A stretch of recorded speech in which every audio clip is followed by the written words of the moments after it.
Enjoy that. It's that time of year for a lot of people. We actually stopped by during the day and shot a little bit of video. Video doesn't like it after dark, so we had a little narrow window to get in. They did a really, really good job, though.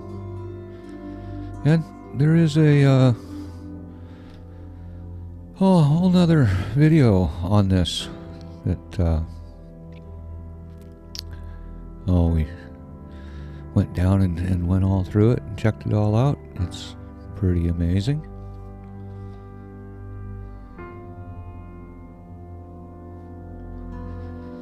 And the neatest thing about it is you can actually walk through almost all this stuff. You can go right in the engine and the cabooses and